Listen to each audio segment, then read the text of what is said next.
Hi friends, welcome back to my channel. இன்றைக்கி நம்ம பார்க்க போகிற வீடியோ என்னென்னு பார்த்தீங்கன்னா, மழை தரும் மிளகு பிள்ளையார் பற்றி தான் இந்த வீடியோவில் பார்க்க போகிறோம். திருநெல்வேலி மாவட்டம் சேரன்மாதேவியில் அமைந்துள்ளது மிகவும் பழமை வாய்ந்த மிளகு பிள்ளையார் கோவில். பருவமழை பொய்க்கும் பொழுது இங்குள்ள விநாயகருக்கு மிளகு அரைத்து அபிஷேகம் செய்தால் மழை பெய்யும் என்பது நம்பிக்கை. முன்னொரு காலத்தில் கேரளாவை ஆண்ட மன்னனுக்கு தீராத வயிற்றுவலி ஏற்பட்டது. எவ்வளவு சிகிச்சை அளித்தும் பலனில்லை.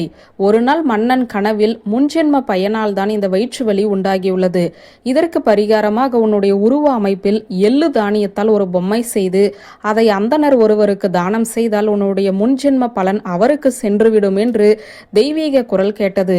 மன்னனும் அதன்படியே பொம்மையை செய்து அதை தானம் அளிக்க தகுந்த அந்தனரை தேடினான். ஆனால் அதை தானமாக பெற்றால் மன்னனுடைய முன்வினை பயனும் பாவமும் தங்களை வந்து சேர்ந்துவிடும் என பயந்து யாருமே தானம் பெற முன் வரவில்லை.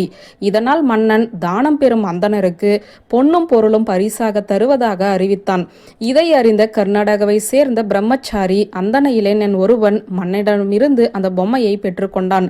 இதனால் மன்னனை பிடித்திருந்த முன்ஜென்ம பாவ வினைகள் நீங்கியது. மன்னனும் தான் அறிவித்தபடி பொன் பரிசுகளை கொடுத்தான். அந்த பொம்மை பிரம்மச்சாரியின் கைக்கு வந்தவுடன் உயிர் பெற்றது. அந்த பொம்மை பிரம்மச்சாரி செய்திருந்த பூஜையின் பலனில் ஒரு பகுதியை கெட்டது. அப்படி கொடுத்துவிட்டால் வியாதி நெருங்காது என்றும் சொன்னது.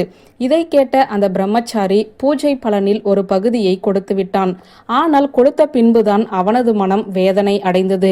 வியாதி ஏற்பட்டு அவதிப்படுவோம் என்ற பயத்தில் சுயநலம் கருதி தர்மத்திற்கு மாறாக பூஜையின் பலனை தானம் செய்து விட்டோமே என்று கலங்கினான்.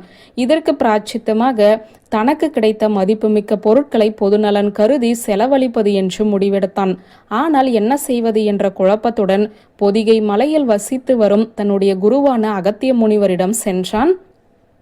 அகத்தியர் தானத்தில் சிறந்தது தண்ணீர் தானம்தான். மலையிலிருந்து நீ திரும்பிச் செல்லும் போது வழியில் ஒரு பசுவை காண்பாய். அது போகும் வழியில் ஒரு கால்வாய் வெட்டு. பசு சாணம் போடும் இடத்தில் மதகு ஏற்படுத்து. அது கோமியம் பெய்யும் இடங்களில் மறுகால் ஏற்படுத்து. பசு படுக்கும் இடங்களில் ஏரி தோண்டு. ஒரு குறிப்பிட்ட இடத்தில் பசு மறைந்துவிடும். அங்கே கால்வாய் பணியை முடித்து மீதி தண்ணீர் அங்கே சேரும்படியாக ஒரு குளம் தோண்டு என்றார். அதன்படி அந்த பிரம்மச்சாரி இளைஞன் பசுவை கண்ட இடம்தான் சேரன் மாதேவி. அகத்திய முனிவரே அந்த பசுவாக மாறி வந்து நின்றதாகவும் ஒரு கருத்து நிலவுகிறது. பசு சென்ற பாதையில் மதகு ஏரிகளை அமைத்த இளைஞன் கடைசியாக பசு மறைந்த பிராஞ்சேரி என்ற ஊரில் மிகப்பெரிய ஏரியை தோண்டினான். இப்பொழுதுமே மழை காலங்களில் நீர் நிறைந்து காணப்படும் இந்த ஏரியை பார்த்தால் கடல் போல காட்சியளிக்கும். இத்தகைய சேவையை செய்த அந்த பிரம்மச்சாரி இளைஞனின் பெயர் யாருக்குமே தெரியவில்லை.